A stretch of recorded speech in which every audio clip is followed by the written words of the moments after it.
నమస్తే, good morning. నేను Chandu. Welcome to prime 9 paper analysis. ఇవాల్టి ప్రధాన దినపత్రికలు ఉన్నటువంటి వార్తలకు సంబంధించి ఒక్కొక్కటిగా చూద్దాం. సో ముందుగా ఈనాడు దినపత్రికకి సంబంధించి మనం చూసుకున్నట్లయితే మొదటిగా బిగ్ హెడ్లైన్స్తో ట్రంప్ సుంకాలు చెల్లవు, అధ్యక్షుడికి అమెరికా సుప్రీంకోర్టులో గట్టి ఎదురుదెబ్బ. సో ఆ జడ్జిల్ని చూసి సిగ్గుపడుతున్నా అంటూ కూడా ఏదైతే ట్రంప్ చేసినటువంటి వ్యాఖ్యలు ఉన్నాయో హైలైట్ అయినటువంటి పరిస్థితి. సో ఇక్కడ ఏం జరిగింది, ట్రంప్ సుంకాలు చెల్లవు అంటూ కూడా చేసినటువంటి వ్యాఖ్యలు వెనుకున్నటువంటి విషయానికి వస్తే గనక ప్రపంచ దేశాలపై విధించిన భారీ టారిఫ్ల రద్దు. సో ఒకటే చెప్తున్నాడు ట్రంప్ మొదటి నుంచి కూడా, ప్రపంచంలో ఉన్నటువంటి చాలా దేశాల యుద్ధాలు నేను ఆపాను, యుద్ధాలు జరగకుండా శాంతి దూతని నేను, తారీఫ్లు భారీగా విధిస్తా, 200% కూడా తారీఫ్ విధిస్తానడంతో కూడా చాలా దేశాలు, ఎగ్జాంపుల్ భారత్, పాకిస్తాన్, ఇట్లా వీళ్ళందరూ కూడా ముఖ్యంగా యుద్ధాలు ఆపినటువంటి పరిస్థితి, నేను శాంతి దూతనని చెప్పుకున్నటువంటి ట్రంప్కి గట్టి ఎదురుదెబ్బ తగిలింది. ప్రపంచ దేశాలపై విధించిన భారీ టారిఫ్ల రద్దు, 6:3 మెజార్టీతో సర్వోన్నత న్యాయస్థానం తీర్పు. కోర్టు తీర్పుపై మండిపడిన ట్రంప్ మరింత రెచ్చిపోతూ 10% సుంకం విధిస్తున్నట్లు ప్రకటన. అంటే కోర్టు చెప్పిన దాన్ని కూడా ధిక్కరించడం అనమాట, కోర్టు తీరుపై మండిపడ్డం. సో అది వినకుండా పెడచెవిన పెట్టి మరింత రెచ్చిపోతూ 10% సుంకం విధిస్తున్నట్లు ప్రకటన. ధర్మాసనం విదేశీ ప్రభావానికి గురైందనే ఆక్షేపణ, భారత్తో ఒప్పందానికి ముప్పేమీ లేదని వెల్లడి. సో ఈ మధ్యలో, అంటే ఇంత జరుగుతున్న మధ్యలో కూడా మరి భారత్తో జరిగినటువంటి ఒప్పందాలు వాటి విషయంలో దానికి ఏమి ఇబ్బంది లేదని విశ్లేషకులు చెప్తున్నటువంటి మాట. మొత్తం మీద మరి ఈ వ్యాఖ్యలు ఎందుకు చేశారు, ఆ జడ్జీలను చూసి సిగ్గుపడుతున్నా అని. సుప్రీంకోర్టు నిర్ణయం దేశానికి అవమానకరం, ఆ జడ్జీలను చూసి సిగ్గుపడుతున్నా, వారి తీర్పు నన్ను తీవ్రంగా నిరాశపరిచింది. ధర్మాసనం విదేశీ ప్రభావానికి గురైనట్లుంది, ఈ కోర్టులను ఏదో ఒకటి చేయాలి, వివిధ దేశాలపై సుంకాల విధింపులో వెనక్కి తగ్గేదే లేదంటూ చెప్తున్నారు ట్రంప్.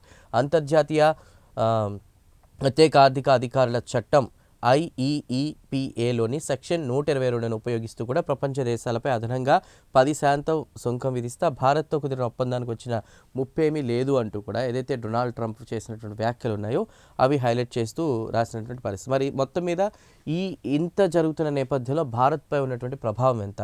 ప్రతీకార సుంకాలు రద్దు కావడం వల్ల సగానికి పైగా భారత్ ఎగుమతులపై 18% అదనపు సుంకాల భారం తొలగనుంది. ఆల్రెడీ అది మొన్న మధ్యనే రీసెంట్గా డిక్లేర్ చేశారు ట్రంప్ తగ్గిస్తున్నట్లు కూడా. సో దీంతో అత్యధిక ప్రాధాన్య దేశాలపై విధించే ప్రామాణిక సుంకాలు మాత్రమే భారత్కు వర్తించే అవకాశం ఉంది.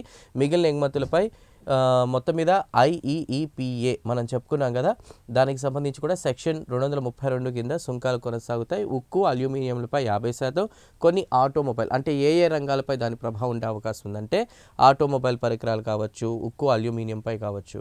సో ఆ ఆటోమొబైల్ పరికరాలకు సంబంధించి 25% సుంకం వర్తిస్తుంది. ఎగుమతి విలువలో దాదాపు 40% ఉండేటువంటి అవకాశం ఉంది. స్మార్ట్ ఫోన్లు కావచ్చు, పెట్రోలియం ఉత్పత్తులు, ఔషధాలు సుంకాల నుంచి మినహాయింపు పొందుతాయి. సో ఇవన్నీ చూసుకుంటే వీటిలో కొంత మినహాయింపు పొందే అవకాశం కూడా ఉన్నట్టుగా తెలుస్తోంది. సో సుప్రీంకోర్టు తీర్పు నేపథ్యంలో భారత్ అమెరికాతో తన వాణిజ్య ఒప్పందాన్ని సమీక్షించుకునేందుకు కొంత వీలు కలిగిందని మనం చెప్పుకోవచ్చు అనమాట. అది ఈ వార్తకు సంబంధించినటువంటిది ఇన్ఫర్మేషన్. ఇక మరో వార్త చూసినట్టయితే ఇక్కడ దాదాపు 7 దిగ్గజ సంస్థలతో ఒప్పందాలు అంటూ కూడా రాసినటువంటి పరిస్థితి. సో మొత్తం మీద ఆంధ్రప్రదేశ్ అభివృద్ధి, సంక్షేమం, అభివృద్ధి దిశగా కూడా ముందుకు వెళుతున్నాం అని చెప్తుంది కూటమి ప్రభుత్వం.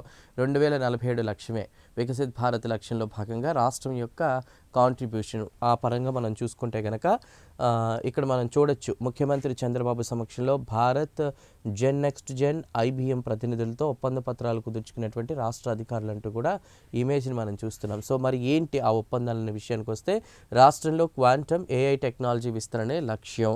సో AI సమ్మిట్కి వాళ్ళు కూడా ఇరు రాష్ట్రాల ముఖ్యమంత్రులు, తెలంగాణ ముఖ్యమంత్రి రేవంత్ రెడ్డి, ఆంధ్రప్రదేశ్ ముఖ్యమంత్రి చంద్రబాబు అక్కడ హాజరవుతున్నటువంటి పరిస్థితి. సో ఢిల్లీకి సంబంధించి కూడా సో విద్యార్థులు, యువతకు కొత్త సాంకేతికతల్లో శిక్షణ. సో మరి రాష్ట్రంలో క్వాంటమ్ AI టెక్నాలజీ విస్తరణే లక్ష్యం అన్నారు కాబట్టి మరి AI అనేది ఎంత చేంజ్ తీసుకొస్తుందో మనకు తెలుసు. మరి ముఖ్యంగా యువత దానికి సంబంధించి కూడా అవగాహన కలిగి ఉండాలి, అది నేర్చుకుని ఉండాలి. సో ఎవరైతే ఇంట్రెస్టెడ్ ఉంటారో వాళ్ళందరి కోసం, యువత కోసం కొత్త సాంకేతికతల్లో శిక్షణ, సీఎం చంద్రబాబు సమక్షంలో సంతకాలు అవన్నీ కూడా జరిగిపోయినటువంటి పరిస్థితి. సో మొత్తం మీద మనకి అబ్జర్వ్ చేస్తే అర్థమైంది ఏంటంటే ఆంధ్రప్రదేశ్ను క్వాంటమ్, అదేవిధంగా AI హబ్గా తీర్చిదిద్దడం, అమరావతి క్వాంటమ్ వ్యాలీకి జాతీయ, అంతర్జాతీయ స్థాయి గుర్తింపు కల్పించడం కోసం రాష్ట్ర ప్రభుత్వం 7 దిగ్గజ సంస్థలతో ఒప్పందాలు చేసుకుంది. దానికి సంబంధించినటువంటి ఇమేజ్. అదేవిధంగా సెంటర్ ఆఫ్ ఎక్సలెన్స్ ఏర్పాటుకు UNICCతో కూడా జరిగినటువంటి ఒప్పందానికి సంబంధించి చూసుకుంటే క్వాంటమ్ ఏ రంగాల్లో రాష్ట్రంలో సెంటర్ ఆఫ్ ఎక్సలెన్స్ ఏర్పాటుకు రాష్ట్ర ప్రభుత్వం ఒక ఒప్పందం చేసుకుందనమాట. దానికి సంబంధించినటువంటి మరి ఇది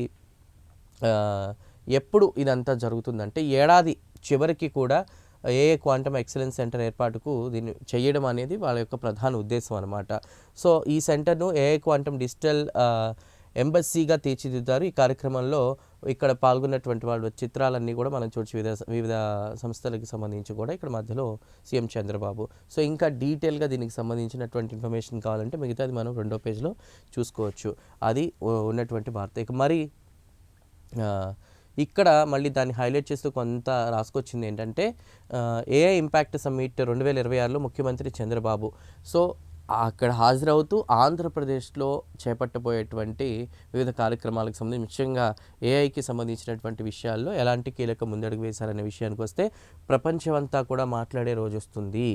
ఏఐ ఇంపాక్ట్ సమ్మిట్ 2026లో ముఖ్యమంత్రి చంద్రబాబు ఆంధ్రప్రదేశ్ ప్రభుత్వం కృత్రిమ మీద ఏఐ క్వాంటమ్ కంప్యూటింగ్కు అత్యంత ప్రాధాన్యత ఇస్తోంది. ముఖ్యమంత్రి చంద్రబాబు నాయుడు ఈ విధంగా పేర్కొన్నారనమాట.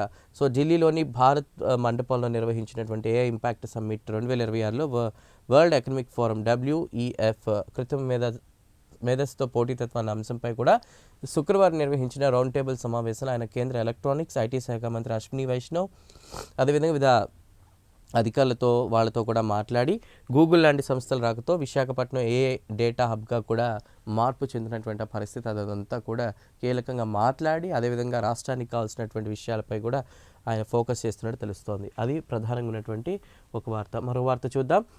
కాకి కద్దరు కుమ్మక్కు డ్రైవర్ సుబ్రహ్మణ్యం హత్య కేసు ఇందుకు ప్రబల తార్కాణం. నిందితుడు అనంతబాబుతో పోలీసులు చట్టాపట్టాలు అతనికి డిఫాల్ట్ బెయిల్ పల్లెల్లో పెట్టి ఇవ్వడానికి అన్ని ప్రయత్నాలు చేశారు అనేటువంటి వార్తను మనం చూస్తున్నాం. సో ఎవరైతే ఇక్కడ మనం ఫోటోలో చూస్తున్నాం అనంతబాబు ఎమ్మెల్సీ వైఎస్ఆర్సీపీ హయాంలో. సో మరి ఇక్కడ సుబ్రహ్మణ్యం అతని డ్రైవర్ అతని హత్యకు సంబంధించి కూడా ఆరోపణలు ఎదుర్కొంటున్న నేపథ్యంలో కూడా ఇక్కడ కాకి కద్దరు కుమ్మక్కు అంటూ కూడా హైలైట్ చేస్తూ రాసుకొచ్చారు. డ్రైవర్ సుబ్రహ్మణ్యం హత్య కేసే ఎందుకు ప్రబల తార్కాణం అంటూ కూడా రాసుకొచ్చారు. సో మరి ఇంత చేసినా పోలీసులపై ఇప్పటి ప్రభుత్వం అయినా చర్యలు ఎందుకు తీసుకోవడం లేదు? గతంలో వైఎస్ఆర్సీపీ ప్రభుత్వం ఉన్నప్పుడు ఇలా చేశారు అలా జరిగిందని చెప్పేసి అంతా నానా యాగి చేసినటువంటి కూటమి ప్రభుత్వం మరి ఇప్పుడేం చేస్తోంది?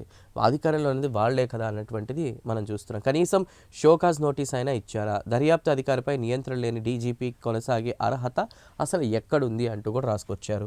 అదేవిధంగా సిజేఐ జస్టిస్ సూర్యకాంత్ ఈ విషయానికి సంబంధించి కూడా కొంత అసహనాన్ని ఆగ్రహాన్ని వ్యక్తం చేసినటువంటి పరిస్థితి. సో నవంబర్ 30 లోపు విచారణ పూర్తి చేయాలని కూడా ఆదేశం.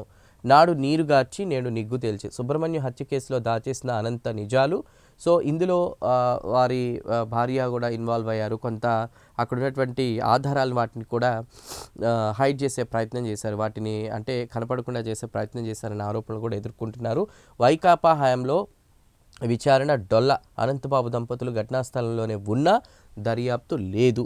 తదుపరి విచారణలో నిగ్గు తేల్చిన సిట్ అంటూ కూడా రాసుకొచ్చారు. ఏది ఏమైనా కూడా మొత్తం మీద ఇన్సిడెంట్కి సంబంధించి చూసుకుంటే వైకాపా ప్రభుత్వ హయాంలో 2022 మేలో జరిగినటువంటి దళిత యువకుడు డ్రైవర్ సుబ్రహ్మణ్యం హత్య కేసులో ప్రధాన నిందితుడు ఎమ్మెల్సీ అనంతబాబుతో పోలీసులు పూర్తిగా కుమ్మక్కయ్యారని సుప్రీంకోర్టు ప్రధాన న్యాయమూర్తి జస్టిస్ సూర్యకాంత్ ఘాటుగా వ్యాఖ్యానించారు. అధికారంలో ఉన్నవారు పోలీసుల మధ్య కుమ్మక్కు ఈ కేసు ప్రబల తార్కాణమని ఆయన అభిప్రాయపడ్డారనమాట. సో నిజంగా సుప్రీంకోర్టు చీఫ్ జస్టిస్ అలాంటి వ్యాఖ్యలు చేశారంటే ఎంత బాధాకరం. సో మరి చూద్దాం ఏం జరుగుతుంది దీనికి సంబంధించి కూడా. ఇక మరో వార్తను మనం చూద్దాం. ఫ్యాక్స్ సిలికా కూటమిలో భారత్. సో ఫ్యాక్స్ సిలికాలో భారత్ చేరిన సందర్భంగా కూడా ఒప్పంద పత్రాలతో కేంద్ర మంత్రి అశ్విని వైష్ణవ్, అమెరికా రాయబారి సెర్గియో గోర్, అమెరికా ఆర్థిక వ్యవహారాల ఉపమంత్రి జాకబ్ హెల్బర్గ్ తదితరులు. సో మొత్తం మీద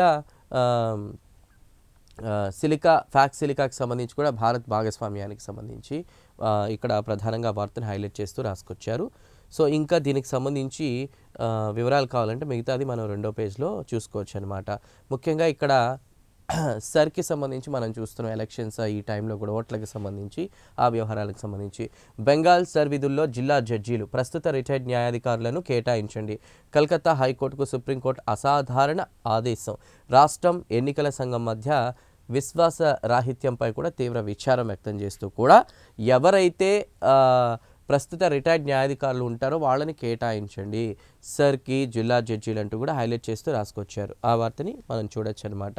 సో మొత్తం మీద రాజ్యాంగ వ్యవస్థలైన పశ్చిమ బెంగాల్ రాష్ట్ర ప్రభుత్వం ఎన్నికల సంఘం మధ్య విశ్వాసరాహిత్యం నెలకొనడంపై కూడా సర్వోన్నత న్యాయస్థానం తీవ్ర విచారం వ్యక్తం చేస్తూ కూడా ఈ ఈ యొక్క ఆదేశాలు జారీ చేసినట్టు కూడా మనకు తెలుస్తోంది. సో అది ఆ ప్రధానంగా ఉన్నటువంటి వార్త. ఇక మరో వార్తను చూద్దాం. డ్రైవింగ్ లైసెన్స్లు, ఆర్సీలకు క్యూఆర్ కోడ్ స్మార్ట్ కార్డులు, చిప్తో కూడిన కార్డుల కంటే ఇవే మేలని నిర్ణయం. ఈ వార్తకు సంబంధించి మనం చూసుకుంటే కనుక ఎప్పుడు ఇది రాబోతోంది, వీటి సరఫరా నుంచి డెలివరీ వరకు గుత్తేదారులదే బాధ్యత. ప్రస్తుతం 27 లక్షల కార్డులు పెండింగ్లో ఉన్నట్టు మనకు తెలుస్తోంది. సో ఇది ఆల్మోస్ట్ వైఎస్ఆర్సీపీ ప్రభుత్వ హయాంలోనే రావాల్సింది. బట్ ఏమైందంటే జగన్ ప్రభుత్వంలో బకాయిలు చెల్లించక కూడా అది నిలిపివేశారనేటువంటి వార్తను మనం చూస్తూ ఉన్నాం. సో ఏది ఏమైనా వాహన registration certificate RC, driving licence DL కార్డులుగా ఇకపై క్యూఆర్ కోడ్తో కూడిన స్మార్ట్ కార్డులను రవాణా శాఖ జారీ చేయనుంది. చిప్తో కూడినటువంటి స్మార్ట్ కార్డ్, చిప్ లేకుండా క్యూఆర్ కోడ్తో ఉన్నటువంటి స్మార్ట్ కార్డులతో ఏది ఇవ్వాలనే దానిపై సుదీర్ఘ కసరత్తు అనంతరం క్యూఆర్ కోడ్ కార్డులపై మొగ్గు చూపారు. దీంతో 2024 అక్టోబర్ నుంచి పెండింగ్ ఉన్న కార్డులన్నీ కూడా జారీ కానున్నట్టు తెలుస్తోంది. సో రాష్ట్రంలో రోజుకు సగటున 8 నుంచి 10,000 ఆర్సీ, డిఎల్ కార్డులు అవసరమవుతాయి. దానికి సంబంధించి ఒక్కో కార్డుకు 200 ఫీజుతో పాటు పోస్ట్లో పంపేందుకు దాదాపు 35 రూపాయలు కలిపి ఓవరాల్గా 235 రూపాయలను కూడా నిర్ణయించింది రవాణా శాఖ. అది వసూలు చేస్తుంది. సో వైకాపా నిర్ణయంలో బకాయిలు చెల్లించకపోవడంతో వాళ్ళ హయాంలో, వాళ్ళ నిర్ణయాలకు సంబంధించి చూసుకుంటే వాళ్ళ హయాంలో బకాయిలు చెల్లించకపోవడంతో గుత్తేదారు తరచూ స్మార్ట్ కార్డుల సరఫరాకు సంబంధించి కూడా ఆపేసినటువంటి పరిస్థితి. సో మరి దానికి సంబంధించి నెక్స్ట్ కంటిన్యూషన్ చూసుకుంటే 2023లో ఆగస్టు 1 నుంచి అసలు స్మార్ట్ కార్డుల జారీ విధానం కూడా ఆపేసినటువంటి పరిస్థితి.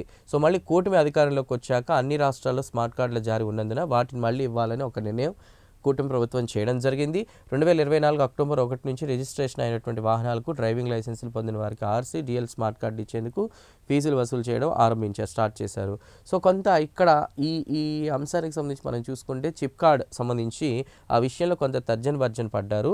సో స్మార్ట్ కార్డులు ఇవ్వాలా వద్దా, చిప్ లేకుండా క్యూఆర్ కోడ్తో ఉన్న కార్డులు ఇవ్వాలనే దానిపై కూడా ఇంతకాలం కొంత డిస్కషన్ జరిగింది. సో మొత్తం మీద ఒక ఫైనల్గా వీటి సరఫరా, డెలివరీ నుంచి గుత్తేదారుల బాధ్యత. చిప్తో కూడిన కార్డుల కంటే కూడా ఇవే మేలని ఒక నిర్ణయానికి వచ్చారు. క్యూఆర్ కోడ్తో ఉన్నటువంటి కార్డులే మేలని ఒక నిర్ణయానికి వచ్చినది. మరి ఏం జరుగుతుందో చూద్దాం. సో మరొక వార్త మనం చూసుకుంటే కనుక పెన్నుతో సెల్ మోహన రంగా, పెన్నుతో సెల్ 4 దశాబ్దాలుగా 6,000 కళాల సేకరణ అంటూ కూడా రాసుకొచ్చారు. ఏం జరిగింది?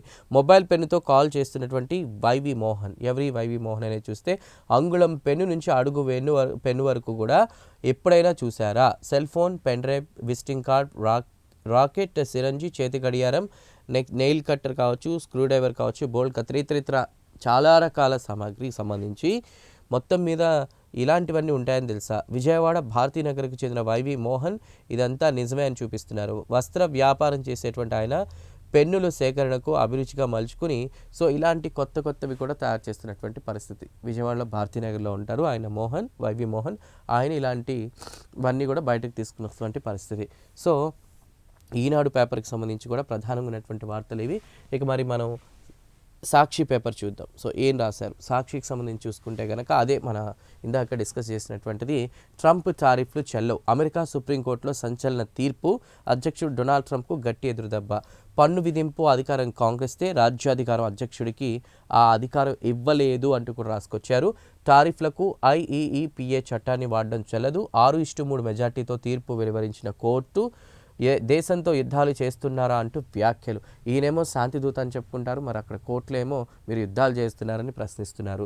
సో ట్రంప్ మరి వైఖరి చూసుకుంటే మనం ఇందాక చెప్పాం, ట్రంప్ తగ్గేదిలే అంటున్నారు. ప్రపంచ దేశాలపై మరో 10% టారిఫ్లు, సుప్రీంకోర్టు తీర్పు సిగ్గుచేటంటూ నిప్పులు, దేశానికే తలవంపులు తెచ్చారంటూ జడ్జిలపై ధ్వజం. మరి టారిఫ్లు కొనసాగుతాయంటూ సంకేతాలు ఇచ్చారు. సో ఆయన వైఖరి మొదటి నుంచి అలానే ఉంది. మరి ఏం జరుగుతుందో చూద్దాం. ఇక్కడ మనం చూసుకున్నట్లయితే హిందూ మహాసముద్ర సారథిగా భారత్, సముద్ర భద్రతా శాంతి స్థాపనలో భారత్ మరో కీలకమైన మైలురాయిని చేరుకుంది. విశాఖలో జరుగుతున్న అయాన్స్ చీఫ్ ఆఫ్ నేవల్స్ కాంక్లేవ్ భారత నౌకాదళానికి సంబంధించి హిందూ మహాసముద్ర సారథిగా బాధ్యతలు స్వీకరించింది. సో మొత్తం మీద హిందూ మహాసముద్ర సారథిగా భారత్ అనేది నిజంగా గర్వకారణం. సో ఆ అంశానికి సంబంధించి చూస్తున్న న్యూస్. ఎత్తిపోతల పథకం రాయలసీమకు జీవనాడి, కరువు పీడిత రాయలసీమ ప్రాంతానికి సీమ ఎత్తిపోతల పథకం జీవనాడి వంటి ప్రాజెక్ట్ అని మాజీ మంత్రి వైఎస్ఆర్సీపీ నేత మాజీ మంత్రి వైఎస్ఆర్సీపీ నేత సాకే శైలజనాథ్ అన్నారు. అలాంటి ప్రాజెక్టును తెలంగాణ సీఎం రేవంత్ రెడ్డితో చంద్రబాబు కుమ్మక్కి ఆపేయడం దారుణం అంటూ కూడా వార్త రాసుకొచ్చారు. ఇక పాఠశాల ఆవరణల్లో వాణిజ్య సముదాయాల జిల్లా పరిషత్ ఉన్నత పాఠశాల ఆవరణలో వాణిజ్య సముదాయాల నిర్మాణాలు నిలిపివేస్తూ హైకోర్టు ఆదేశాలు జారీ చేసింది. ఈ వ్యవహారంలో పూర్తి వివరాలతో కౌంటర్ దాఖలు చేయాలని ప్రభుత్వం ఒక ఆదేశాలు అయితే జారీ చేసినటువంటి పరిస్థితి ఆ వార్త చూస్తున్నాం. ఇద్దరు సలహాదారులకు కేబినెట్ హోదా. ఎవరా ఇద్దరు సలహాదారులు? దేవాదాయ శాఖ సలహాదారు అయినటువంటి సిహెచ్ సీతారామాంజనేయ ప్రసాద్, ప్రభుత్వ మాస్ కమ్యూనికేషన్ సలహాదారు పి శ్రీధర్రావుకు కేబినెట్ హోదా కల్పిస్తూ సాధారణ పరిపాలనా శాఖ అంటే రాజకీయానికి సంబంధించి ముఖ్య కార్యదర్శి శ్యామలారావు ఉత్తర్వులు ఇచ్చారు. ఇందుకు అనుగుణంగా వేతనం, అలవెన్స్లు, సిబ్బంది ఇతర ప్రోత్సాహకాలు కూడా ఇవ్వనున్నట్టు తెలుస్తుంది వీరిద్దరికీ కూడా. ఇక్కడ ఉన్నటువంటి వార్తలు అవి. సో తర్వాత వార్త మనం చూసుకున్నట్లయితే ఏపీ 2024 ఎన్నికల తీర్పు అత్యంత సందేహాస్పదం. సో ఎక్కడికి వెళ్ళినా కూడా ప్రతిసారి వారు గెలిస్తే న్యాయంగా గెలిచినట్టు, మిగతా వాళ్ళు ఎవరైనా గెలిస్తే అన్యాయంగా గెలిచినట్టు అనేటువంటిది వైఎస్ఆర్సీపీ మొదటి నుంచి కూడా వారి యొక్క బాధను మనం చూస్తున్నాం. ఇక్కడ ఏపీ 2024 ఎన్నికల తీర్పు అత్యంత సందేహాస్పదం. టీడీపీ కూటమి అద్భుత విజయం వెనుక దుశ్చర్య ఉందా? ఏంటి ఆ దుశ్చర్య? సందేహాలను నివృత్తి చేయాల్సింది కేంద్ర ఎన్నికల సంఘమే. ఒక ఓటర్ 6 సెకన్లలో 2 ఓట్లు వేయడం సాధ్యమేనా అంటూ ప్రశ్నించారు. సో పోలింగ్ కేంద్రాల వద్ద సాయంత్రం 5 నుంచి తెల్లవారుజామున 2 గంటల వరకు ఏకంగా 9 గంటల పాటు ఓటర్లు క్యూ లైన్లో నించోగలరా నిద్రలు మానుకుని? ది వైర్ వెబ్సైట్కు ప్రముఖ జర్నలిస్ట్ కరుణా థాపర్ ఇంటర్వ్యూలో సామాజిక ఆర్థికవేత్త డాక్టర్ పరకాల ప్రభాకర్ పునరుద్ఘాటన. సాయంత్రం 5 నుంచి రాత్రి 8 గంటల వరకు అంటే ఆ టైంలో ఒక్క పోలింగ్ బూత్లో గంటకు సగటున 7 ఓటు వేశారా అంటూ ప్రశ్నించారు. కానీ అదే రోజు రాత్రి 11 గంటల 45 నిమిషాల నుంచి తెల్లవారుజాము 2 గంటల వరకు ఒక్కో పోలింగ్ బూత్లో నిమిషానికి 3 ఓటేశారా? దేశ చరిత్రలో ఏ ఎన్నికల్లో ఇలా జరిగినటువంటి దాఖలాలు లేవు. మరి ఏపీలో రిజల్ట్కి సంబంధించి కూడా కొంత సందేహాలు వ్యక్తం చేసినటువంటి పరిస్థితి. సో ఇటు పరకాల ప్రభాకర్, కరుణా థాపర్. ఎవరి కరుణా థాపర్ అనేది మనం చూసుకుంటే ది వైర్ అనే వెబ్సైట్కు ప్రముఖ జర్నలిస్ట్ అనమాట. ఆయనతో జరిగినటువంటి డిస్కషన్కి సంబంధించి చాలా పెద్ద పెద్ద అక్షరాలతో హైలైట్ చేసుకుంటూ వచ్చారు. ఇదే టీడీపీ కుటుంబ అద్భుత విజయానికి దారితీసిందేమోనన్న కరుణా థాపర్. ప్రజాస్వామ్యానికి ఎన్నికల ప్రక్రియ పునాది. పోలింగ్ను అత్యంత పారదర్శకంగా నిర్వహించాలి. తక్షణమే కేంద్ర ఎన్నికల సంఘం స్పందించి ఏపీలో పోలింగ్ ప్రక్రియపై సందేహాలు నివృత్తి చేయాలని కరుణా థాపర్ డిమాండ్ చేశారనమాట. సో డిస్కషన్ జరిగిన నేపథ్యంలో ప్రజాస్వామ్యం పరిడవిల్లాలంటే కేంద్ర ఎన్నికల సంఘం తక్షణమే స్పందించాలంటూ ఒక సూచన కూడా చేశారు. ఆ వార్తకు సంబంధించి కూడా మనం చూస్తున్నాం. ఇక మరో వార్త మనం చూసుకున్నట్లయితే పని చేయని కల్తీ కుతంత్రం అంటూ కూడా రాసుకొచ్చారు. సొంత కమిటీ షురు. సుప్రీంకోర్టును ధిక్కరిస్తూ చంద్రబాబు సర్కార్ ఏకసభ్య కమిటీ ఏర్పాటు. రిటైర్డ్ ఐఏఎస్ దినేష్ కుమార్ నేతృత్వం నెయ్యి కల్తీ దుష్ప్రచార కుట్ర బెడిసికొట్టడంతో బాబు కొత్త పథకం రచిస్తున్నారు. అసలు మేము ఆ కల్తీ వ్యవహారమే మాకు సంబంధం లేదు అని వైఎస్ఆర్సీపీ చెప్తోంది. శ్రీవారి ప్రసాదంలో జంతువుకో కలవలేదన్న NDRI అదేవిధంగా NDDB అదే విషయాన్ని స్పష్టం చేసిన సిబిఐ సెట్ ఛార్జ్షీట్. వైఎస్ఆర్సీపీ నేతలెవరిని కూడా ఛార్జ్షీట్లో పేర్కొనని సిబిఐ. దాంతో కొత్త కుట్రకు కూటమి ప్రభుత్వ బరితెగింపు, సిట్ సూచనలకు భిన్నంగా కమిటీ పరిధి పెంపు అంటూ రాసుకొచ్చారు. అనుకూలంగా నివేదిక ఇప్పించుకోవచ్చని భావిస్తున్నటువంటి బాబు బృందం అంటూ కూడా రాసుకొచ్చారు. బెదిరించి అబద్ధపు వాంగ్మూలాల నమోదుకు పన్నాగా వైఎస్ఆర్సీపీ నేతలపై అక్రమ కేసుల లక్ష్యంగా కూటమి ప్రభుత్వం పనిచేస్తోంది. కానీ ఆ కుతంత్రం ఏది కూడా పనిచేయడం లేదు అంటూ కూడా మరోవైపు చెప్తున్నటువంటి పరిస్థితి.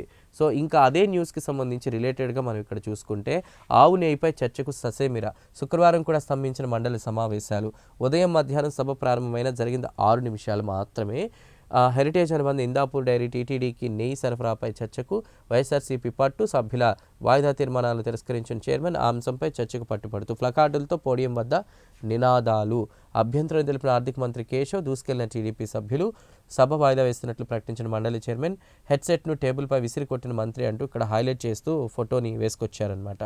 సో ఆ రిలేటెడ్గా చూసుకుంటే చంద్రబాబు బూట్లు వేసుకుని వెంకటేశ్వర స్వామి చిత్రపటాన్ని తీసుకెళ్తున్న ఫోటోను చూపిస్తున్నటువంటి బొత్స ఇక్కడ హైలైట్ చేస్తూ ఇందాపూర్ పేరెత్తితే పారిపోతున్నారు. హెరిటేజ్తో ఉన్న సంబంధాలపై చర్చకు సర్కారు వెనుకడుగు. టీటీడీ నిధుల దోపిడీ భాగోతం బయటకు వస్తుందని బాబు భయపడుతున్నారా? ఎస్, భయపడుతున్నారు కాబట్టే ఇలా దానికి సస్యమిరా అంటున్నారంటూ రాసుకొచ్చారు. ఇందాపూర్ హెరిటేజ్ బంధంపై మండలిలో చర్చ జరపాల్సిందే. చెప్పులేసుకుని స్వామివారి ఫోటోలు పట్టుకున్నామని మరో డైవర్షన్ డ్రామా. కూటమి నాయకుల కుట్రలకు మండలి విపక్ష నేత బత్స కౌంటర్ అంటూ రాసుకొచ్చారు. సో అది ప్రధానంగా ఉన్నటువంటి వార్త. మరో వార్త చూద్దాం. ఉన్మాదానికి పరాకాష్ట. కల్తీ కుట్ర బయటపడి ఇందాపూర్లో దొరికిపోయి మరో డైవర్షన్కు బాబు కుట్ర. భారతీయ సిమెంట్ పరిశ్రమ వద్ద తెలుగు తమ్ముళ్ల నిరసన. 18 ఏళ్లుగా కూడా నడుస్తున్నటువంటి కంపెనీ వద్ద ఎన్నడూ లేని ఆందోళన, నిర్వాసితుల ముసుగులో టీటీడీ నాయకుల నాటకం, భారతీయ సిమెంట్ పరిశ్రమ వద్ద ధర్నా చేస్తున్న టీడీపీ నాయకులు ఆ ఫోటోని హైలైట్ చేస్తూ రాసుకొచ్చారు. సో ఉన్మాదానికి ఇది ఒక పరాకాష్ట అంటూ చెప్తున్నారు. నెక్స్ట్, ప్రేమ పేరుతో వంచన, డిగ్రీ విద్యార్థిని ఆత్మహత్య, జూనియర్ విద్యార్థిని ట్రాప్ చేసిన సీనియర్ విద్యార్థి. ఏం జరిగింది? శారీరకంగా లొంగ తీసుకుని రహస్యంగా వీడియోలు తీసి దుర్మార్గం. కాలేజీలో పలువురు విద్యార్థులకు వీడియోలు పంపించిన వైనం ఒకటి. ఎంత ఇబ్బంది అంటే ఈ మధ్య కాలంలో మనం ఇలాంటి వార్తలు చూసి మరింత అంటే బాధాకరం కలుగుతున్నటువంటి విషయం. సీనియర్ జూనియర్ వీడియోలు అవన్నీ తీసి మళ్ళీ కాలేజీలో ఉన్న వాళ్ళకి పంపడం, చెప్పినప్పుడల్లా కోరిక తీర్చకపోతే వీడియోలు ఫేస్బుక్లో పెడతానంటూ బ్లాక్మెయిల్, మనస్తాపంతో ఉరివేసుకుని ఆత్మహత్య చేసుకున్న విద్యార్థిని. గుంటూరు జిల్లా మంగళగిరి నియోజకవర్గంలో ఈ దారుణం జరిగింది. మరి ఇలాంటివి జరుగుతూ ఉన్నాయి. కూటమి ప్రభుత్వం ఏం చేస్తోంది? మంగళగిరిలో ఇలాంటిది జరిగింది కాబట్టి ఖచ్చితంగా సివియర్ యాక్షన్స్ అనేవి ఉంటాయి. అంటే రీసెంట్గా మనం చూస్తాం ఎన్నో దుర్ఘటనలు జరుగుతూ ఉన్నాయి. అసలు ఊహించినటువంటి చిన్నపిల్లలు రేపు చేసి చంపేస్తున్నారు, వాళ్ళు అనుమానాస్పదంగా ఆత్మహత్య చేసుకుంటున్నారు. సో మరి ఇక్కడ మనం చూసుకుంటే కనుక ఈ దీన్ని ఎండ్ చేయకపోతే ఇది మరింత దారుణంగా ముందుకెళ్ళేటువంటి పరిస్థితి ఉంది. So youth mindset change అవ్వాల్సినటువంటి పరిస్థితి, ప్రభుత్వం ఈ విషయంలో కొంత సీరియస్గా ఉండాల్సినటువంటి అవసరం ఎంతైనా ఉందనేది మనం చెప్పుకోవాలి. ఇక మరో వార్త చూస్తే, ఎన్ని కేసులు పెట్టినా తగ్గును, అంబటి సంబంధించినటువంటి వార్తను మనం చూస్తున్నాం. టీడీపీ పార్టీ పెద్దలు తన ఇంటిపై దాడి చేయించడమే కాకుండా మళ్ళీ తనపైన కేసులు పెట్టి అరెస్ట్ చేశారని మాజీ మంత్రి అంబటి చెప్తున్నారు. ఓకే, నన్ను ఎవరో కొంతమంది తిట్టారు, వెంటనే రెస్పాండ్ అయ్యి నేను కొన్ని మాటలు మాట్లాడి తర్వాత క్షమించమని అడిగాను. అడిగిన తర్వాత కూడా దాడి చేసి కారద్దాలు పగలగొట్టి, ఇళ్లద్దాలు పగలగొట్టి ఇవన్నీ చేశారు అంటూ ఆయన రాసుకొస్తున్నారు. తర్వాత ఆయన చేసిన వ్యాఖ్యల్ని కూడా కూటమి పార్టీ వాళ్ళు చూపిస్తున్నటువంటి పరిస్థితి. క్షమించమని అడగడం కాదు, దాని తర్వాత చేసిన వ్యాఖ్యల్ని. సో మరి తనపై ఎన్ని కేసులు పెట్టినా తగ్గేది లేదంటూ స్పష్టం చేశారు. అలాంటి వీడియోస్ అవి కూడా మనం చూసామన్నమాట. అంబటిపై మరో అక్రమ కేసు, పోలీసులు అప్రజాస్వామిక తీరును ప్రశ్నించిన వైఎస్ఆర్సీపీ నేత అంబటి రాంబాబు, మాజీ ఎమ్మెల్యే జక్కంపూడి రాజా సహా మరికొందరిపై రాజమహేంద్రవరం పోలీసులు అక్రమ కేసులు నమోదు చేశారంటూ కూడా వార్తని సాక్షిలో ప్రధానంగా హైలైట్ చేస్తూ రాసుకొచ్చారు. ఇవి సాక్షిలో ఉన్నటువంటి ప్రధాన వార్తలు. ఇక ఆంధ్రజ్యోతికి సంబంధించి మనం చూసుకుంటే కనుక, తెల్లవన్నీ పాలు కావు, ప్రతి 3 శాంపిల్లో ఒక దాంట్లో కల్తీ, detergent, urea, caustic soda mix. 2025లో దేశవ్యాప్తంగా నిర్వహించిన నాణ్యత పరీక్షల్లో ప్రతి 100 నమూనాల్లో 38 విఫలమయ్యాయి. కల్తీ జరగలేదంటారు. ఇక్కడేమో మరి ఆంధ్రజ్యోతిలో మళ్ళీ కల్తీకి సంబంధించి రాసుకొస్తున్నారు. సో ఏది నిజం, ఏది నమ్మాలి? ఎవరు ప్రజల యొక్క మనోభావాలతో ఆడుకుంటున్నారు? సో నిజాలు త్వరగా బయటికి రావాలనేది మనం చూద్దాం. ఇక్కడ మనం చూసుకుంటే కనుక, అమెరికా అధ్యక్షుడు డొనాల్డ్ ట్రంప్కి కనీవిని ఎరగని రీతిలో గట్టి ఎదురుదెబ్బ తగిలింది. అధికారం లేకున్నా అత్యవసర చట్టం కింద అడ్డగోలు సుంకాలు విధిస్తామంటే కుదరదంటూ కూడా, అది రాజ్యాంగ విరుద్ధం అంటూ కూడా కోర్టులు చెప్తున్నటువంటి పరిస్థితి అమెరికాలో. సో సుంకాలు విధించే అధికారం కాంగ్రెస్కే ఉంది తప్ప కూడా మిగతా వారికి లేదు. రాజ్యాంగ నిర్మాతల హక్కును కార్యనిర్వాహక శాఖ అప్పగించలేదని స్పష్టం చేసింది. సో ట్రంప్ నిర్ణయం రాజ్యాంగ విరుద్ధమని కోర్టు చెప్తే ట్రంప్ అవన్నీ కూడా ఈ పట్టించుకునేటువంటి ఇదిలో లేవన్నమాట. ఇది ఆయన లేరు. మరి ఆయన ఇంకా నేను సుంకాలు విధిస్తానని చెప్తున్నారనమాట. సో ఏది ఏమైనా కూడా ఆయన వైఖరి మాత్రం మారట్లేదన్నమాట. ఇక ఇంకో వార్త మనం చూసుకుంటే, వైసీపీ మహాపచారం, చెప్పులు బూట్లు వేసుకుని శ్రీవారి పోస్టర్ల ప్రదర్శన. అసెంబ్లీ ప్రాంగణంలోనే కాదు, మండలిలోని ఇదే తీరు. వాయిదా పడ్డాక పోస్టర్లు, ప్లకార్డులు లోపలే పడేసినటువంటి వైనం. ఇక్కడ ఇలా వదిలేసి వెళ్ళినటువంటి ఫోటోలను కూడా ఇక్కడ హైలైట్ చేశారు. ఇక్కడేమో కొంతమంది వైకాపా నేతలు వేసుకున్న చెప్పులు, ఇక్కడ స్వామివారి ఫోటో పట్టుకుంటూ వారు మండలిలో శ్రీవారి పోస్టర్లపై వైసీపీ ఎమ్మెల్సీలు టేబుల్పై పడేసిన శ్రీవారి చిత్రాలు అంటూ కూడా హైలైట్ చేశారు. కల్తీ నెయ్యిలో వారి పాపం తేల్చండి, రిటైర్డ్ ఐఏఎస్ దినేష్ కుమార్ నేతృత్వంలో ఏకసభ్య కమిటీ ఏర్పాటు. వీళ్ళేమో కూటమి ప్రభుత్వం ఎన్ని కమిటీలు వేసుకున్నా అక్కడ కల్తీ జరగలేదు, వీళ్ళు కావాలని దుష్ప్రచారం చేస్తుంది అంటారు. వీళ్ళు చెప్పులు వేసుకుని ఆల్మోస్ట్ మండల్లో చెప్పులు వేసుకుని కనిపిస్తారు. అక్కడ చంద్రబాబు నాయుడు ఫోటోని గతంలో హైలైట్ చేస్తారు. ఏ పార్టీ ప్రజలతో ఏం ఆడుతుంది, ఏం జరుగుతుంది అసలు? నిజాలు త్వరగా ఆ దైవం, ఆ వెంకటేశ్వర స్వామి అయినా నిజాలు ఎవరు తప్పు చేశారో త్వరగా బయటకు తీసుకురావాలి. ఎందుకంటే ఇది చాలామంది హిందువుల మనోభావాలకు సంబంధించినటువంటి అంశం. కల్తీ జరిగిందని కూటమి అంటుంది, కల్తీ జరగలేదని వైఎస్ఆర్సీపీ వాళ్ళు అంటున్నారు. ఎవరు కల్తీ చేశారు, ఏం జరిగింది, ఆ నిజాలు ఖచ్చితంగా లోగుట్టుకే ఎరుక అంటారు కదా. సో మరి చూద్దాం, లోగుట్టు పెరుమాళకి ఎరుక అంటారు. సో మరి చూద్దాం ఏం జరుగుతుంది అనేది. మరో వార్తను మనం చూద్దాం. ఇక్కడ మనం చూసుకుంటే, ఏఐ యుగం, పనిలేని ప్రపంచం, 90% ఉద్యోగాలు, ఉపాధికి కోత. సో 1,00,000 మంది యువతకు శిక్షణపై సీఎం చంద్రబాబు సమక్షంలో ఒప్పంద పత్రాలు మార్చుకుంటున్న IBM India MD Sandeep Patel, IBM research India chief technology officer Amitar Singhi తదితరులు. సో ఇది క్వాంటమ్ కేర్ ఆఫ్ ఏపీ అంటూ కూడా ఢిల్లీలోని ఏఐ సమ్మిట్లో 7 కీలక ఒప్పందాలు కూటమి ఆంధ్రప్రదేశ్ ప్రభుత్వం చేసుకున్నటువంటిది దానికి సంబంధించి చూస్తున్నాం. సో నేడు శ్రీవారి ఆలయాల్లో పూజలు, సంప్రోక్షణలు, మఠాధిపతులు స్వామీజీలతో రౌండ్ టేబుల్ భేటీలు, జూమ్లో కూటమి నేతల నిర్ణయం, చెప్పులేసుకుని స్వామి చిత్రాలతో రావడమా, దేవదేవుడికి ఇంత మహావిచారమా, వైసీపీ తీరును ప్రజలు ఎండగట్టాలని తీర్మానం. సో ఇది ఏది ఏమైనా కూడా ఒక ప్రక్షాళన దిశగా కూడా వెళ్తున్నటువంటి పరిస్థితి, సంప్రోక్షణలు అవి చేస్తున్నారు.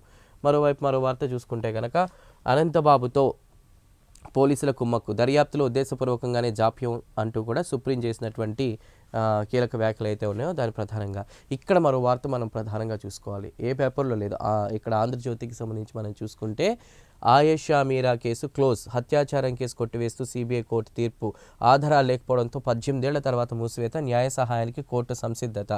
సో కానీ ఇక న్యాయ పోరాటం చేసే ఓపిక, శక్తి, ఆర్థిక స్తోమత లేదని ఆయేషా తల్లిదండ్రులు. దీంతో విచారణ ముగిస్తున్నామన్న న్యాయాధికారి, సమాధి నుంచి సేకరించిన ఆయేషా అవశేషాలు తల్లిదండ్రులకు అప్పగించండి, సిబిఐకి న్యాయస్థానం ఆదేశం. నిజంగా విజయవాడలో జరిగినటువంటి అంటే ఈ డెత్కి సంబంధించిన మిస్టరీ ఇంకా వీడలేదు. సో ఎందుకు అంటే అత్యాచారం కేసు కొట్టేస్తూ సిబిఐ కోర్టు తీర్పిచ్చింది, ఆధారాలు లేకపోవడంతో కూడా 18 ఏళ్ల తర్వాత మూసివేత అంటూ కూడా న్యాయ పోరాటం చేసే శక్తి, ఓపిక లేక మేము ఏం చేయలేకపోతున్నాం తల్లిదండ్రులు. మరి ఆ బిడ్డకి, ఆడబిడ్డకి న్యాయం ఇంకా అంటే ఆధారాలు లేవని కోర్టు చెప్పేసింది కాబట్టి, బట్ ఏం జరిగిందనేది ఇది కూడా నేను చెప్తున్నా దేవుడికే తెలియాలి. నిజంగా ఆధారాలు లేకుండా కూడా అయిపోయినటువంటి పరిస్థితి ఎంత సంచలనం అనేది మనకు తెలుసు అనమాట. నెక్స్ట్ బెంగాల్ సర్వీధుల్లో న్యాయాధికారులు, సుప్రీంకోర్టు అసాధారణ నిర్ణయం, అభ్యంతరాలపై వారే నిర్ణయం తీసుకుంటారు. ప్రస్తుతం అధికారులతో పాటు మాజీ అదనపు జిల్లా జడ్జీలు నియమించాలని ఆదేశం అంటూ కూడా ప్రధానంగా ఈ విధుల్లో న్యాయాధికారులు రాబోతున్నారనే విషయం మనం చూస్తున్నాం. తుది ఓటర్ జాబితాపై సర్కార్ అభ్యంతరం, తోసిపుచ్చిన ధర్మాసనం 28న ప్రచురణకు అనుమతి అంటే చూస్తున్నాం. ఇక ప్రధానంగా ప్రభాత వెలుగు దీనికి సంబంధించి మనం చూసుకుంటే ట్రంప్ తారీఫ్లు చెల్లవంటూ విదేశాలపై పన్నులు రద్దు చేస్తూ అమెరికా సుప్రీంకోర్టు తీర్పు. ట్రంప్ దానికి సంబంధించి జడ్జిల్ని పట్టించుకోకుండా ఇంకా సుంకాలు విధిస్తారంటూ ముందుకు వెళ్ళడం ఇదే వార్తను హైలైట్ చేశారు. ఇక్కడ 700 కోట్లు ఏటా ఎటు సాల్తలేవు, అంతకంతకు పెరుగుతున్న రిటైర్మెంట్ బెనిఫిట్ల భారం, బీఆర్ఎస్ నిర్వాహకంతో ఆదాయంలో 3 వంతు ఉద్యోగాలు, జీతాలు, పెన్షన్లకే కోర్టు మెట్లు ఎక్కుతున్న రిటైర్డ్ ఉద్యోగులు. ఇక్కడ వారు ఇందిరా పార్క్ వద్ద ఆందోళన చేస్తున్నటువంటి రిటైర్డ్ ఎంప్లాయీస్ ఎవరైతే ఉంటారో దానికి సంబంధించినటువంటి వార్తని మనం వెలుగులో చూస్తున్నాం అనమాట.